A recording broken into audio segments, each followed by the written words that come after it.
ahora va a llegar el momento en el que vamos a presentar a esta persona de aquí, con todos nosotros, David Cuartiellas, que te pillo por ahí. Hola, ¿cómo estás? ¿Me escuchas? Hola, hola. ¿Ahora me escuchas, David?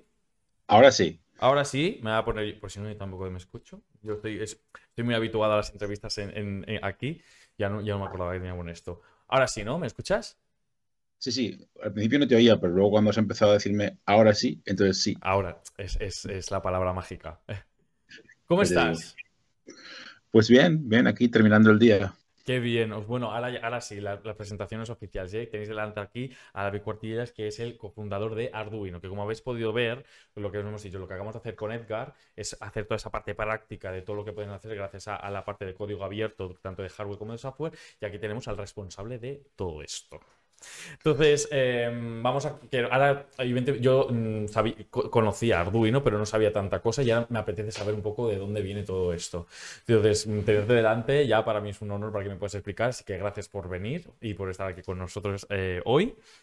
Y Ujú. lo primero que quiero saber de ti, siempre lo hago a todos los invitados, que es la pregunta. Hecha por mí, que es defínete en una frase como profesional del sector tecnológico. Si Eso es tan puedes, ¿eh? difícil. Llevo 23 años sin poder explicar a mi madre qué me dedico. Ahora me pides que lo haga aquí en una frase. Eh, bueno, yo me dedico a investigar en qué forma podemos crear nuevos dispositivos digitales. Ups. Hoy me parece Perfecto. que tengo un problema. No había contado con esto. Tengo que Vale. salir un momento Vale. a apagar la alarma de la oficina que se enciende Vale, no pasa automáticamente a nada. las 8. Y Tranquilo, como no tranquilo. me... Corre, corre. Regreso en un segundo. Corre, corre. Si Yo veis mientras un... explico a la gente, tú no te preocupes, yo hago tiempo. Corre, Ahora corre. vuelvo. Problemas del directo, no pasa nada. Esto siempre suele pasar. Que le pase esto al cofundador de Arduino es que tú también te pueden pasar muchas cosas en la vida que no puedes controlar. Entonces ahora, pues, ahora volverá. Mira, se escucha la alarma. Ahora, mira, ya lo he encendido y todo. Ya está. Mira cómo corre. Ya está, no os preocupéis. Oye, cualquier cosa, cualquier pregunta que tengáis que hacerle, me lo decís, que yo se la digo por vosotros, no os preocupéis. Así que si tenéis preguntas o lo que sea, yo os voy leyendo en el chat y aquí estamos para hablar con David, ¿vale? Entonces, seguimos. Ahora sí que te tengo, ¿no? Sí, sí. Ay, En cómo me cualquier momento gusta que me va a estas llamar cosas la pasen gente de en seguridad, directo, ¿eh? pero estamos bien. Ya está, vale. No, todo el mundo bien, ¿eh? Vale, pues eso es que te querías librar de la respuesta, pero dime, dime. Bueno, sí, me dedico a diseñar, bueno, a investigar cómo diseñar nuevos dispositivos digitales, ya Ujú, sea software o hardware o las dos cosas juntas. ujú, Entonces hago eso tanto en mi empresa, que es Arduino, ujú, junto con mi socio Máximo, Dave y Tom, ujú. o en la universidad donde llevo trabajando 23 años dando clase sobre diseño interactivo, que es el campo que se dedica justamente a eso. Correcto. Entonces, me ha quedado claro, me gusta, está bien. En plan, seguro que detrás de esa frase o esa explicación hay muchísimas más cosas, pero evidentemente sería demasiado. Entonces, que tú hayas empezado a hacer este proyecto de Arduino, siempre me gustaría tirar un poco para atrás. ¿En qué momento te nace toda esta devoción, toda esa estima, todo ese interés por el mundo de la tecnología? Entonces, ¿cómo te viene todo esto antes de empezar a contemplar la idea de Arduino, digo? No, empecé desde muy pequeño, yo con, bueno, voy a contar la clásica historia, que seguro que estoy en alguna entrevista por ahí, pero yo con 5 años fundí los plomos de mi casa.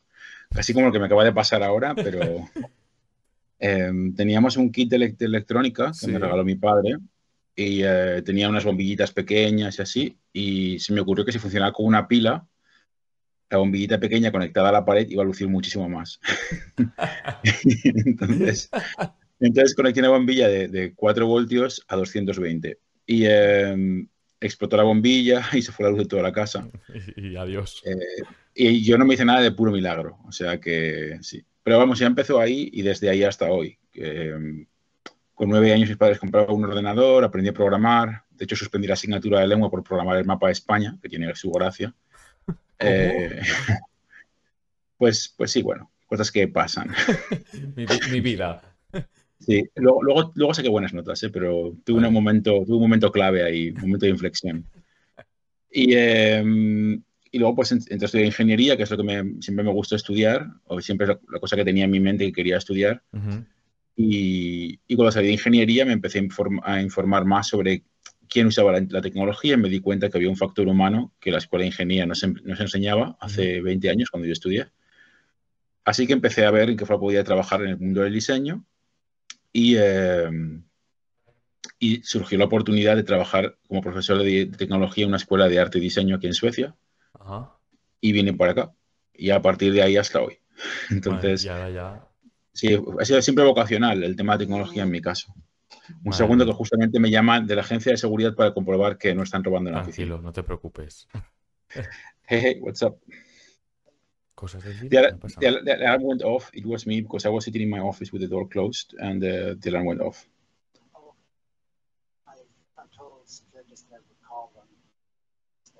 Oh, Starley. Okay, okay, perfect, thank you. Hey, bye, have a good day. Bye. Sí, eso es lo que pasa cuando no te, no te das cuenta. Es que se enciende automáticamente a las 8 y se ha ido yendo todo el mundo porque hemos tenido una celebración porque en Arduino hemos lanzado un producto nuevo que es Arduino 1R4, que es ¿Ah, sí? el caballo de batalla de Arduino. Justo ha salido hoy. Mira, aquí tengo uno en la mano, no ha salido ni de la caja, ¿no? Madre mía. Bueno, Y, entonces, bueno, al menos, mira, que es por algo bueno. Madre mía, sí, sí, claro, Benjamín. hemos lanzado esto, hemos tenido una mini fiesta, entonces en lugar de poder tener esa llamada desde mi casa, me he quedado en la oficina porque no me da tiempo a llegar. Sí. Tengo media hora en bici hasta casa y no me acordaba que a las 8 se enciende la alarma sola. Y en el momento que se enciende la alarma, viene un coche de Securitas con dos tipos muy grandes. Bueno, Entonces, la que hubiésemos montado es el sí, me había directo. estado muy divertido. También tenía que explicarles que, bueno, la oficina es mía, esas cosas. Pero bueno, ha No, salido bien. eso tenía que haber hecho en directo. Entonces le digo a la de seguridad que vengan aquí y lo retransmitan todo. A veces ha sido ya clave. O sea, no se ha pasado en ningún momento más. Bueno, nosotros a lo nuestro. Entonces, ahora que has hablado de este nuevo lanzamiento, para la gente que no sepa qué es Arduino, me gustaría que explicaras, antes de cómo iniciar todo este proyecto, qué es Arduino, en plan, en qué se basa todo este proyecto. Pues mira, el tema es que, como he contado hace un momento, yo empecé a Mm, dar clase de tecnología en una escuela de arte y empecé dando clase de software, porque en el año 2000 se pensaba que todo en el futuro iba a ser software. ujú. Pero yo, claro, yo venía de estudiar microelectrónica en telecomunicaciones y me di cuenta que no, que había mucha tecnología, que las universidades de tecnología ya estábamos viendo, pero que las escuelas de arte, por ejemplo, el mundo del diseño todavía no conocía. Y empecé a barajar la posibilidad de hablar de lo que se llama tecnología embebida, que es cuando los chips se vuelven muy pequeñitos. Te voy a enseñar por aquí por alguna cosa para que veas, por ejemplo, ¿no? Esto es un prototipo. A ver. eh, Mira, pues dentro de esta placa de metal que hay aquí, es un Ujú. prototipo bastante antiguo de una placa que ya ni siquiera se vende, ¿vale? Qué guay. De esta placa de aquí te caben todos los chips para hacer la Wi-Fi, el Bluetooth, la memoria, todo un mini ordenador prácticamente. Es una Wow. placa que es el tamaño O de mi sea, ese es pulgar. tu dedo. O sea, entonces, este tipo de cosas, claro, yo sabía que íbamos a llegar a este tipo de miniaturización, pero las escuelas de arte y diseño no lo sabían. Ujú. Y claro, cuando yo empecé a dar clase, en la escuela de arte daba clase de cómo se programaban nuevos dispositivos. Sí, Pero yo propuse, ¿qué tal si empezamos a mirar cómo sería la tecnología, la electrónica, cuando se minimiza y puede estar dentro de los objetos? Porque puede haber claro, objetos electrónicos dentro de cualquier cosa. claro. Y esa fue una de las bases para crear Arduino. Me junté con Massimo Bansi, que era otro profesor en una universidad en Italia, donde me invitaron como visitante. Ujú. Y él tenía la idea parecida a la mía. Empezamos a hablar sobre cuál era mi idea, cuál era su idea, en qué se parecían, cómo podíamos colaborar. Y cuando nos hicimos dar cuenta, estábamos enseñando el primer Arduino, que fue una placa electrónica que tiene la capacidad de conectarse a ordenadores para ser reprogramada y de esa manera emular muchos dispositivos distintos. Tú puedes tener una impresora, no sé, un teléfono móvil o cualquier cosa que tenga un chip dentro que se comunica con un ordenador, pues Sí. Arduino puede hacer que sea un aparato genérico que pueda emular cualquiera de ellos. Madre mía. Entonces, al poder emular cualquiera de ellos, se puede utilizar para aprender cómo construir casi cualquier cosa. Y en eso es Arduino realmente, un aparato genérico que puedes utilizar para emular cualquier dispositivo electrónico. Pero ¿qué pasó? Que era tan genérico que mucha gente lo empezó a usar para hacer productos de verdad. Entonces Arduino empezó a aparecer en cosas de verdad del día a día. Y mucha gente lo empezó a utilizar y hablamos de que se hacen como 5.000 circuitos al día o más. ¡Qué Entonces, locura! sí, hacemos muchísimos. Ahora empezamos siendo 3 tipos con barba en un sótano de una universidad y ahora somos 180 personas Oh, con oficinas en 5 países y con gente trabajando de forma distribuida por todo el mundo. ¿Y esto en cuánto tiempo? Bueno, ¿Cuándo empezamos en el empezaste? 2005. Los Ujú, primeros 5 años éramos solamente un proyecto de hardware libre, que quiere sí. decir que no teníamos realmente una intención económica, Ujú, pero cuando nos empezamos a dar cuenta que yo trabajaba tipo 5 horas al día solo con Arduino, además ujú. de mi trabajo normal y ser padre de una niña de 2 años. Entonces, ¿De dónde cuando nos sacas el dimos cuenta tiempo? que empezaban a ser sostenible, empezamos a ver que habría que contratar gente para que nos ayudase. Y Ujú, entonces decidimos crear una empresa alrededor de eso. Entonces, en el 2008-2009 creamos la primera empresa de Arduino. ujú. En el 2013 abrí la primera oficina en Suecia y desde entonces hasta hoy. Entonces, Madre mía. sí, ha pasado bastante tiempo ahora que lo pienso. Yo tenía el pelo todo negro cuando empecé. Pero bueno, si ahora que me estoy viendo a mí mismo aquí en el vídeo me estoy dando cuenta, caramba, qué viejo soy. Pero bueno, No, no pasa nada.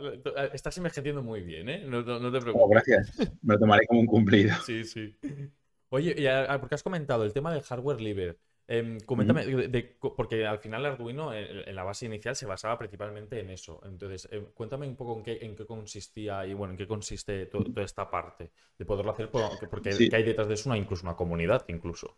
ajá. Sí, bueno, una comunidad bastante fuerte. Bueno, tengo que empezar primero hablando de lo que es el software libre, ¿no? El Correcto, software sí. libre surge con la idea de que hay dispositivos que, bueno, los dispositivos están hechos de hardware y de software, básicamente. Ujú, Entonces, ¿qué sucede? Tú el hardware lo puedes ver, tú ves, tiene este chip, o tiene aquel chip, o tiene esta memoria, o tiene este conversor de voltaje, o estos botones, cualquier cosa, esta pantalla. Tú lo puedes ver. El problema es que el software corre dentro y tú no lo ves. claro. Entonces, cuando alguien te da un aparato, por el hecho de darte el aparato, tú más o menos ya sabes cómo es, porque tú ves las conexiones, pero no sabes cómo se comporta porque no conoces el software. Entonces, hay toda una corriente filosófica que defiende que si yo soy dueño de este aparato, Ujú, debería de saber cómo funciona. Tendría que tener derecho a comprender su comportamiento, ¿no? Y de ahí surge la idea del software libre, surge como una reacción a una serie de aparatos que, bueno, pues se ve que no funcionaban o que dejaban de funcionar porque las empresas dejaban de darle soporte ujú. y la gente se rebelaba y decía, bueno, pues es que yo esto lo puedo arreglar porque en el fondo yo soy software. Cuando hablo de gente, hablo de gente muy inteligente que trabajaba en ciencias de la computación en los años 70 y los años 80, ¿vale? Vale. Yo Entonces no. se genera toda una corriente, tú igual ni habías nacido, fíjate. No, no. Yo nací en el 74, con eso te digo. Bueno, pero se genera toda una corriente sobre la creación de software Sí. eh, que filosóficamente va a ser abierto y entonces se crea una licencia Ujú, que establece que todos los aparatos que tengan un trozo de ese software se tienen que infectar como si fueran virus y tienen que ser también, todo el software tiene que ser libre a partir de ahí. Eso ha generado situaciones muy interesantes y generó toda una corriente filosófica sobre la generación de software, ¿no? ujú. Y cuando digo filosófica lo digo con conocimiento de causa. Quiero decir, mucha gente piensa que la gente que hace software solo hace programas y ya Y está, ya pero está. no, hay toda una serie de valores detrás de todo lo que se hace. Y ¿qué pasa? Pues que poco a poco eso empezó a calar cada vez más en la idea del hardware. De hecho, los ordenadores al principio eran abiertos pero no había licencias. Ajá. Entonces, por ejemplo, cuando se creó el primer Mac, Sí. Steve Jobs y Wozniak hablaban con un grupo de gente que era el Homebrew Computing Club, que era una serie de gente que hacían ordenadores en casa Ujú, y se reunían para hablar sobre cómo los habían hecho. El hecho de que hablaran sobre cómo los habían hecho ya era que estaban abiertos. claro. No había una licencia sobre ellos. Y como he explicado antes, los chips, tú los veías y veías cómo estaban conectados y ya sabías cómo funcionaban. Ujú. Entonces, no fue hasta que Jobs vio la posibilidad de hacer un montón de dinero de los ordenadores que no empezó a cerrarlos, ¿sabes? Pero ¿qué pasó? En el mitad de los años 2000, cuando nosotros creamos Arduino, nos dimos cuenta que para que la tecnología electrónica avanzara en educación, Sí. había que hacer que los circuitos electrónicos fueran abiertos, o sea, open source, es decir, Open que source. pudiera ser el código dentro. Eh, y, eh, y nada, pues cuando creamos el primer Arduino nos preguntó alguien en España, de hecho, bueno, ¿qué quieres decir con esto de que es abierto? ¿Qué es exactamente abierto? Claro, nos quedamos pensando, uff, ¿qué quiere decir esto que sea abierto? Claro, son buenas intenciones, Claro, pero ¿cómo se plasman las buenas intenciones en el mundo real? Y es con claro, contratos y es con licencias. claro. Entonces empezamos a hablar sobre las licencias que podían servir para abrir el hardware. Entonces, en Estados Unidos se creó una asociación que se Ujú, llama la OSWA, ujú. que es la Open Source Hardware Association, que se dedica a ayudar a la gente que quiere licenciar su hardware en abierto. Cuando haces eso, tú le das a la gente derecho a que emplee tus circuitos impresos, tus diseños, para hacer sus propios diseños, mientras te den crédito y reconozcan que se han basado en tu En tu trabajo. trabajo. Es un poco la idea realmente del hardware libre, ¿no? Se basa en eso. Hay más cosas, pero no os quiero aburrir. Hay todo un conflicto entre la diferencia entre el software libre y código abierto, y lo mismo pasa en el mundo del hardware. Que son detalles sobre realmente cuál es la filosofía detrás.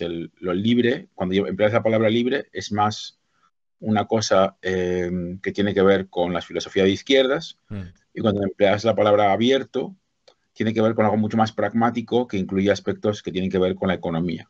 Vale. ¿No? Con la idea de, pues es que yo quiero beneficiarme de mi trabajo y me gustaría poder venderlo, pero sigo pensando que la gente debería de poder leer dentro. Entonces, cuando se hace eso, surge lo que sea el código abierto, y de ahí surge, por ejemplo, el Linux. Ajá. Y que está en contraste con la otra parte, que el código libre quiere decir que todo el código tiene que ser disponible de forma gratuita. Entonces hay un conflicto ahí ideológico, realmente. Claro.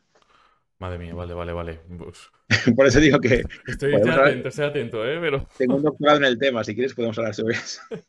Como que quiero saber muchas más cosas de ti, porque al final lo que tú dices, ¿no? Al final todo el tema del código abierto también ha ayudado a que haya también un poco ese boom del do it yourself y también esa comunidad maker. O sea, porque o sea, vosotros, tú como cofundador de todo este proyecto, yo también quiero saber cómo lo ves tú ese impacto que ha generado que haya tanta gente que esté desarrollando todo tipo de proyectos con vuestro proyecto, valga la redundancia, y tú también cómo te sientes a cómo has influido en la sociedad, porque al final hay un impacto de sociedad y un crecimiento y una evolución. O sea, quiero saber un poco como ambas partes, ¿no? ¿Cómo lo estás viviendo tú y hasta dónde crees que va a poder llevar esto y cómo toda esta comunidad está creciendo?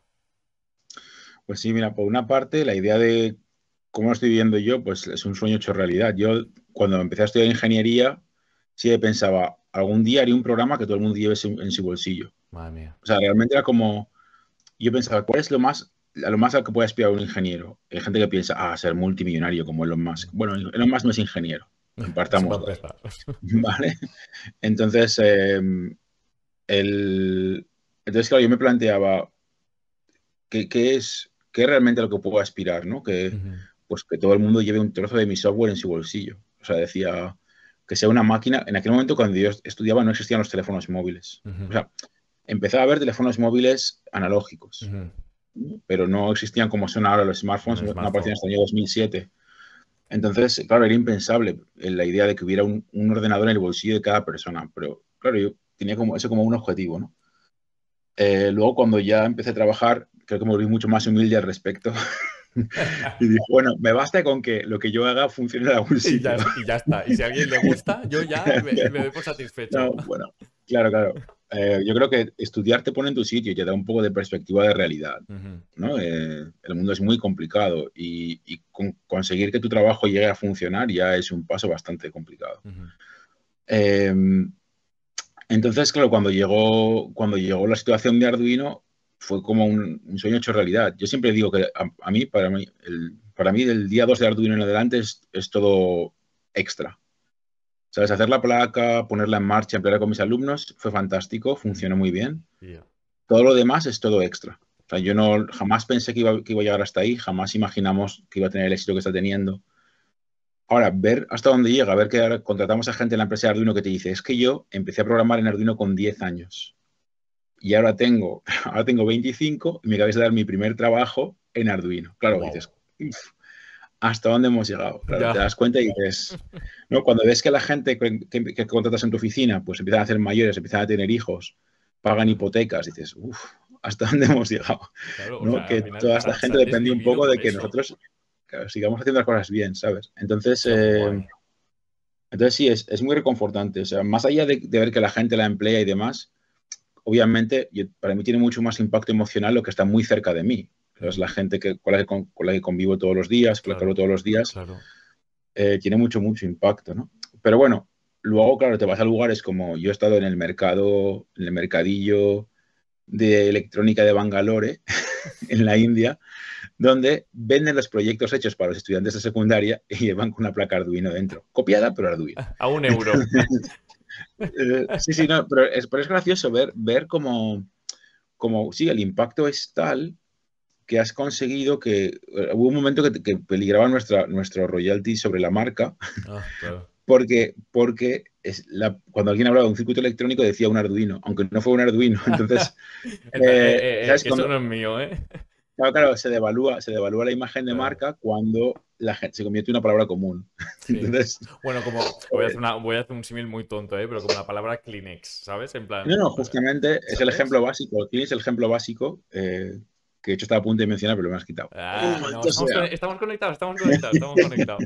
Sí, pero esa es la idea, Sí. realmente, ¿sabes? Cuando una marca se vuelve de uso común, Claro, deja de ser una marca porque ya pasa a estar en el diccionario, por así claro, decirlo. exacto. Se convierte en un objeto. O sea, al final. Ajá.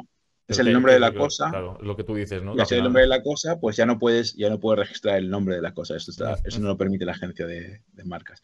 Entonces es interesante porque, Claro. claro, llegamos a ese extremo, ¿no? En muchos lugares Sí. era decir, wow, el impacto que tiene es brutal.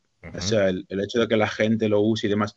Ahora es muy nicho, sigue siendo muy nicho, porque claro, la gente habla de ello en educación, pero te vas fuera de por ejemplo, la secundaria de tecnología y la gente no tiene ni idea lo que es.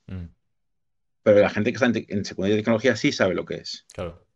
Y por ahí pasa muchísima gente. Claro. ¿Sabes? Hay como 70 millones de niños en el mundo haciendo esto simultáneamente. Entonces, claro, dices, pues si de esa gente lo sabe el 10%, tú imagínate qué cobertura puedes tener Una pasada. anualmente, ¿no? Entonces, sí, es interesante. Y cuando hablas en ingeniería, es gracioso porque, quieras que no, pues todo el mundo lo conoce. Yo ahora, bueno, me he aficionado a ir en bicicleta, por ponerte un caso así divertido, Venga. ¿no? Y el otro día estamos yendo en bicicleta por mitad del bosque con Sí. un puñado de gente y me pregunta un tipo, bueno, ¿y tú qué te dedicas? Digo, no, pues doy clase en la universidad y tal, y luego tengo una empresa. Ah, sí, sí, que hace tu empresa. Bueno, no sé si te sonará, es una cosa que se llama Arduino. Entonces se para la bici en seco en mitad del bosque. ¡No! digo, sí, yo diseñé la primera placa Arduino. Y dice, ¿qué? Wow. Y ya, pues, creo que desvirtuó un poco el viaje, porque al todo el resto del viaje hablamos de Hablamos cables, de eso. prácticamente.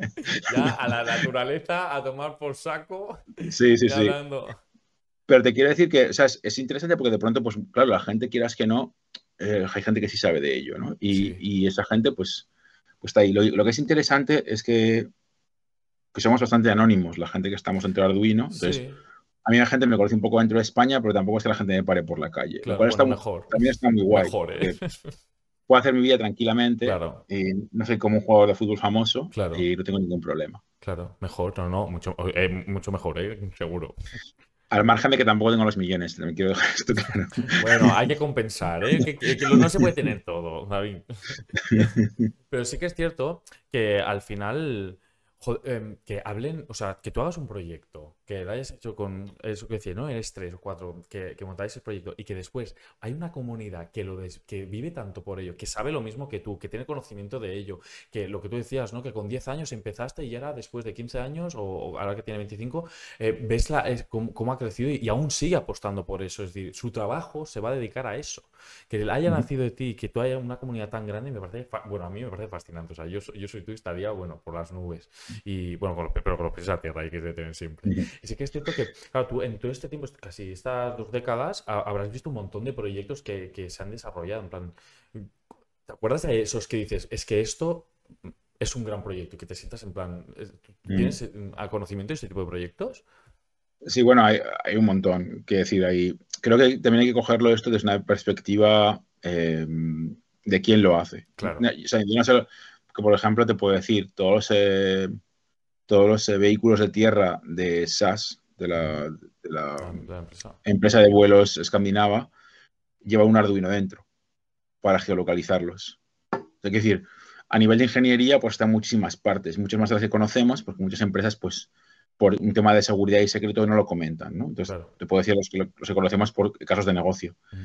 Pero si me quiero parar, por ejemplo, a mirar un caso que yo creo que es muy espectacular, es que el primer satélite guatemalteco lo hicieron 2 estudiantes de ingeniería que querían tirar para adelante y hacer un proyecto en el espacio. Cuando terminaron la carrera, les costó 5 años conseguir todo el capital, todo el trabajo y demás, y lanzaron su CubeSat con SpaceX en marzo de hace 2 años, creo que es. Se llama el Quetzal 1. Entonces lo podéis buscar. Está perfectamente documentado en Internet y en estas Vale. publicaciones académicas. Sí. Pues ese satélite se programó todo con Arduino. O sea, tiene diferentes procesadores y emplea el software de Arduino para programarse. Sí. Y lo interesante del asunto es que el investigador principal que hizo ese proyecto ahora trabaja para Arduino, que se llama José Bagur. Entonces, si lo queréis buscar para inspiraros un poco, pues creo que es un caso bastante interesante porque tuvieron que plantar cara casi incluso al gobierno guatemalteco porque no era fácil. Obviamente vas a hacer un satélite que toma fotografías de la Tierra, pues al final les viene a ver el ejército. Dijo, Claro. espera, a ver, vamos a ver. Espérate. Antes de que cualquier fotografía salga a la luz, me la tienes que enseñar a mí, ¿no? Entonces, que es lo normal, quiero decir, es una situación que es normal, pero claro, tú empiezas con un proyecto que empiezas para ti, vas tirando del hilo y cuando te das cuenta es tan grande y afecta a tantas cosas que puede tener ciertas implicaciones. Y en ese caso, pues se vio y, bueno, pues lo hicieron muy bien, consiguieron llegar hasta el final, lanzar el proyecto y todo lo demás. Oye, porque hablando perdón, que te corto, porque has dicho implicaciones y ahí me ha salido la pregunta de decirte, oye, porque a nivel de implicaciones, vale, hay un proyecto que está muy bien, pero a nivel de implicaciones negativas, ¿tienes ese miedo como responsabilidad de, oye, a ver qué van a hacer o qué pueden llegar a hacer con una placa Arduino? Bueno, según las películas de espías, Arduino siempre es el que controla la bomba. Quiero decir que te podría hacer una lista de series y películas en las que Arduino siempre sale. Nosotros tenemos un canal en nuestra empresa en el que compartimos fotografías de series y demás donde van saliendo Arduinos. De todo, han salido todo tipo de, yo qué sé, en CSI, yo qué sé, una película de Tom Cruise. Hay un montón de películas y series donde sale. Pero bueno, al margen de eso, sí, por supuesto, en cualquier momento cuando haces alguna cosa en la ciencia o la tecnología, obviamente puede tener usos negativos. Eso no quiere decir que no debas investigar. Esto es muy importante, pero también hay que ser consciente de cuáles son los posibles riesgos y anunciarlos por delante. Entonces, en Arduino hacemos placas genéricas de microcontroladores, es decir, empleamos chips que existen en el mercado y facilitamos la forma en la que se pueden programar. ¿Podemos evitar que alguien emplee para el mal? Pues no. Bueno. Eso se cae de cajón. Pero, por ejemplo, son situaciones en las que nosotros respetamos lo que manda la legislación internacional, siendo que somos una empresa que está en Europa. Entonces, por ejemplo, ahora estamos en situación de guerra y se prohíbe vender a Rusia y a países aledaños. Pues obviamente, pues nosotros seguimos la regla y ya está.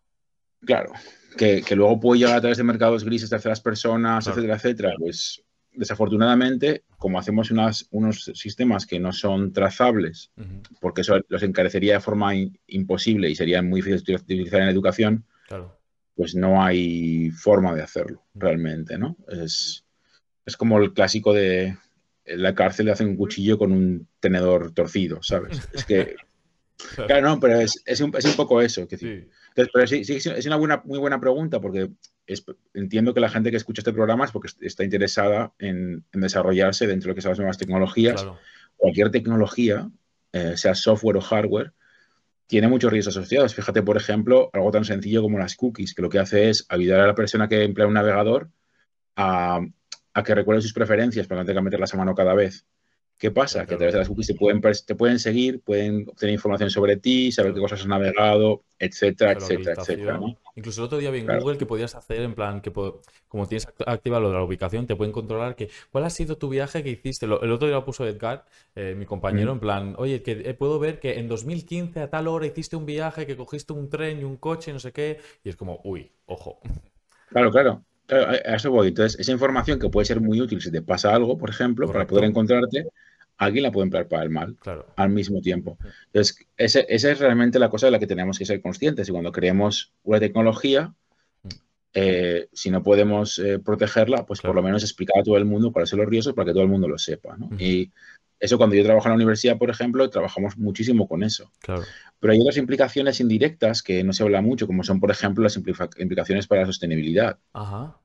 Por ejemplo, con Arduino intentamos crear sistemas que funcionen desconectados de la red en la medida de lo posible, que si los quieres emplear conectados, los puedas utilizar conectados, porque son genéricos, pero que tú puedes crear tus propios sistemas desconectados de la red, porque, por ejemplo, una de las cosas que más energía consume es la nube. ¿Ah, sí? ¿No? ahora mismo la nube consume tanta energía como todo el país de Dinamarca. Entonces, Madre claro, si te mía, pones a pensar, esto no sabía yo, ¿eh? dices, claro, dices, pues a lo mejor todo esto que hacemos en la nube deberíamos de pensárnoslo dos veces, ¿no? Claro. Los centros de cálculo que se emplean para que funcione todo el backend de la nube Sí, emplean agua, calientan el subsuelo, etcétera. O sea, tienen toda serie de implicaciones negativas. negativas. Entonces hay que replantearse la forma en la que se han construido. Un gran trabajo para el futuro, por ejemplo, es rediseñar centros de cómputo para eh, pues, que sean distribuidos, que no consuman tanta Claro energía, que sean más eficientes, que el impacto sea sostenibles, mucho etcétera, más etcétera, reducido, etcétera. incluso Claro, claro, cero. claro, porque esas son las implicaciones que no vemos. Entonces, ¿cuál es con el mundo de la electrónica? Bueno, pues la electrónica es un desecho. Ujú, Cuando ya no se puede utilizar, pasa a ser un desecho y hay que reciclarla, ¿no? Entonces, claro. por ejemplo, en Arduino, ahora mismo estamos trabajando con la Universidad de Budapest y con la Universidad de Grenoble en intentar que nos dé una beca europea para diseñar circuitos verdes Ujú, que se puedan reciclar por completo. Con un microorganismo se puede deshacer el sustrato de circuito y puede reciclar el cobre, puede reciclar los sí, chips, etcétera, etcétera. sí.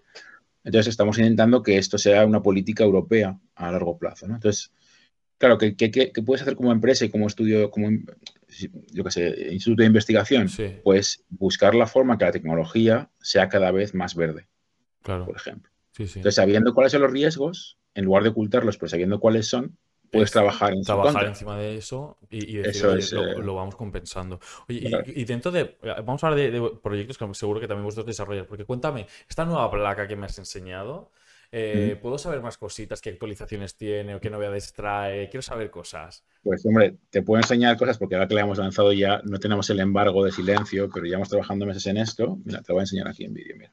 Qué guay. Entonces, lo que lleva es un chip nuevo, que es este Sí, de aquí, que es de la marca que se llama Renaissance. Tiene más memoria, más capacidad de cómputo, más velocidad, etcétera, etcétera. Te permite hacer un montón de cosas, ¿no? Pero luego aparte, bueno, pues tiene Wi-Fi de partida y Bluetooth. Entonces puedes conectarlo a tu móvil, a un ordenador, a la nube, lo que quieras. Y luego tiene una pantalla aquí de LEDs que la puedes emplear para hacer cosas divertidas. Entonces, os voy a hacer un ejemplo para que veáis. ah, venga. No, sí, por defecto, está recién sacada de la caja, ¿vale? Está fresca de la caja. Entonces, cuando tú la conectas, En primicia. viene con una animación que vais a ver, creo que la vais a reconocer todos. A ver. Hombre, Es el Tetris. Tetris, ¿eh? Hostia, qué heavy. Entonces, claro, cuando tienes cosas como esta, pues puedes hacer cosas muy interesantes ya de partida. Entonces, esto es un aparato que vale para aprender a programar, pero cuando ya viene de la caja, ya viene con un mensaje, por así decirlo, porque tiene una forma de hablar contigo, que es a través Claro, de la pantalla, ¿no? sí. Entonces, nosotros investigamos mucho eso, en qué forma podemos llegar a la gente y hacerles más fácil el aprendizaje de la tecnología para poder usarla para diferentes cosas. Entonces, la gran diferencia entre este nuevo Arduino y el anterior, aparte que va con un cable USB-C, que es una cosa que a la gente le encanta, A todos nos gusta.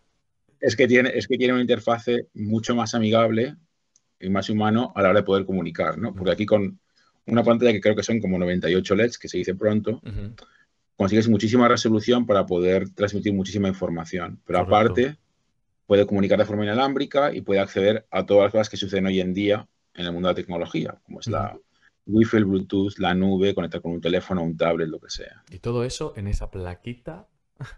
Ajá. Bueno, y esta Maravilla. está hecha grande porque cuando trabajas en educación hay como tamaños, porque está lo que es Ah, la motricidad que quieren los alumnos, sobre todo sí, porque esta parte se puede utilizar desde primaria. Ahora que hay todo este debate sobre tecnología en primaria, sí o no, sí. pero bueno, No, eh, adelante, ¿eh? O sea, yo por mí. ¿Tú estás a no, favor, eh? no sé si has oído las últimas noticias Sí, sí. bueno, lo que ha sucedido es que el gobierno sueco, por ejemplo, dijo, bueno, parece que la capacidad lectora en papel está disminuyendo en los niños suecos y tenemos que Ujú, un poco revisar qué está sí. pasando, ¿no? Eso en España se tradujo en Suecia va a dejar de digitalizar la Ya. educación. Bueno, O frena, sea, frena, hay, frena. hay 1.600 kilómetros de distancia entre Suecia y Sí, un poco el España, teléfono pero, descacharrado. pero sí, en este cable de transmisión como que todo se distorsiona, ¿no?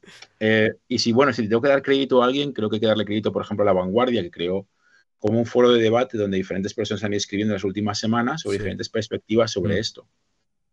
Y yo soy muy partidario de darse cuenta que diferentes herramientas tienen diferentes capacidades. Los libros mm. son utilísimos. Yo soy un gran coleccionista de libros. Tengo más de 2.500 libros en casa Wow. y no paro de comprar libros. Compro una media de 2 libros por semana. ¿Pero te los Entonces, has leído? La mayor parte sí. Vale. Y muchos los empleo como referencia. Muchos los he Claro. leído a lo mejor en digital y compro Mm, el libro porque sé que a veces me cuesta más encontrarlo luego en digital mm, que en papel. claro. Porque yo recuerdo por el color de la tapa. Los tenemos ordenados por Ah, muy colores. bien, vale. Ah, guay. Si estuviera en mi casa, os haría así una Ya, demostración porque hoy están. me encantaría ver. Yo soy muy detox, ¿eh? A lo visual, todo ahí bien Claro, puesto. claro, tú dices, pues este libro tenía este texto y la tapa era morada. Entonces tú te vas a la Claro, zona claro. morada y aparece. Oye, muy bien. Y claro, pero claro, por otra parte, lo Sí. que el libro no puede hacer es capturar información en tiempo real Ujú, e incluir una gráfica en eso que te estás leyendo y que el texto de la gráfica se ajuste a los datos que estás midiendo. claro. Eso solo se puede hacer con un circuito electrónico conectado a un texto interactivo Ujú, y en su caso incluso con inteligencia artificial que sea capaz de modificar el texto en función de los datos, por ujú, ejemplo. Claro, ¿qué sucede? Que cada una de esas dos situaciones tiene su valor propio ujú, claro. y hay que saber utilizarlo en cada momento. Yo soy muy partidario de verlo desde esa perspectiva. Eh, ¿Que hay otra gente que no lo quiere ver así? Pues sí, pues así son las cosas. Opiniones, Pero todo el mundo lo tiene. que yo creo es que no hay que tener un debate completamente negacionista de los libros, ni súper No, o ni sea, súper si yo te pudiera tecnófilo. también decir como un poco mi opinión, al final los extremos siempre son malos. Al final, o irnos hacia un lado súper digital y dejar y abandonar un poco también lo analógico, yo creo que hay un poco de como compensar, sino utilizar las herramientas que tenemos para un poco evolucionar. Eso me parece correcto, pero tampoco es como, no, libros no, o sí, tecnología siempre sí. No sé, es un Claro, poco encontrar lo que mejor nos sirve. aparte hay que tener en cuenta otra cosa, y es que los libros es uno de los mercados eh, que más tiempo llevan con nosotros. O sea, hay Sí. todo un sistema que genera los libros. El otro tema es que eh, la temática, por ejemplo, de los libros educativos Ujú, eh, apenas cambia, ¿no? claro. Esa es otra cosa que habría que considerar, ¿no? Ujú. Claro, vale. Bueno, Pues ahora ya, con todo esto que me has contado, que me has dicho súper interesante, lo digo de verdad, porque me he quedado alucinado con todo lo que me has contado. Siempre antes de acabar, porque ya acabamos, ya voy un poco tarde como siempre, me gusta hacer una rondita rápida de preguntas, pregunta, respuesta rápida. Entonces te la hago y ahí ya culminamos y ya te despido y te dejo que no te vuelva a sonar esa alarma. ¿Vale? muy bien. ¿Te parece? Venga, pues vamos a por ello. Entonces, ordena de más a menos importante. Dinero, personas, tecnología. Uf. Más importante persona, segundo tecnología y tercero dinero. Perfecto. ¿Has perdido algo ha perdido algo de su esencia original Arduino al expandirse tanto? No, la verdad es que no. Perfecto. ¿Crees que el impacto de la educación de Arduino es ninguneado? Uh, Mm, esa pregunta, claro, se puede coger desde varias perspectivas. Yo creo que no. Yo creo que todo el mundo reconoce el valor que ha tenido y espero que siga reconociéndolo por bastante tiempo. Y de hecho, cuando vamos a trabajar en universidades, pues siempre se habla muy bien del proyecto. perfecto. ¿Alguna vez has pensado en lo que hubiera sucedido si hubieras vendido Arduino a una gran corporación? Claro, claro que lo he pensado. Vale, lo dejamos aquí, lo dejamos aquí. ¿Crees que Arduino ha alcanzado su máximo potencial o todavía hay mucha tralla? No, queda Queda, bastante ¿eh? por Queda venir. camino. Y luego, ¿crees que las inteligencias artificiales o la inteligencia artificial nos va a quitar el trabajo? Esa pregunta sí que es complicada. Yo creo que no nos lo va a quitar, nos lo quitará la gente que la use mal. Pero, Todos los expertos en tecnología siempre coincidís en la misma respuesta, siempre me dais la misma, o sea, estoy totalmente de acuerdo. Y ahora sí claro. que sí, elige arte o ingeniería. Mm. Mm, que a mí me ha contado Esa que... pregunta es trampa, no Ah. vale, no vale. A mí me ha contado que te gusta mucho el arte y claro. Sí, sí, sí, no, no. No puedo responder. No puedo Vale. responder porque realmente, no, sucede una cosa y es que la sociedad, la tecnología, la economía van atadas. Hay un campo de la ciencia Mm, que se dedica a estudiar eso, que son los estudios de tecnología y sociedad. Y entonces yo no distingo entre la idea de tecnología y la idea de sociedad, es lo mismo. O claro, sea, la sociedad existe porque empleamos herramientas y al revés. correcto. Y claro, el arte es una forma de expresar posibilidades. Ujú. Entonces, claro, si tú me dijeras si prefiero un campo u otro para trabajar, te podría responder mejor. Vale, va. Pero si lo veo como herramienta de pensamiento, Te dejo, venga, la pues cambio, claro, cambio. yo no, pues yo ya elegí tecnología hace tiempo. O sea, yo me Sí. dedicaba al arte de nuevos medios y me di cuenta que era mucho más útil a la sociedad si creaba tecnología Mm, y ayudaba a la gente a usarla que si me dedicaba a hacerlo para mí. claro. Podría haber llegado a algún sitio, no lo sé, pero no me arrepiento de la elección que hice. Entonces, No, no. Pues ya claro, estás la haciendo elección yo ya la mucho. hice. Otra cosa es que a nivel intelectual no me puedo decidir. No te Vale, te lo compro. Ahora sí, David, muchísimas gracias. Ha sido todo un placer esta entrevista contigo. Muchas gracias por tu tiempo. Y ¿Mm? nada, muchísimas gracias por todo. Y a darle caña que esto viene muy heavy.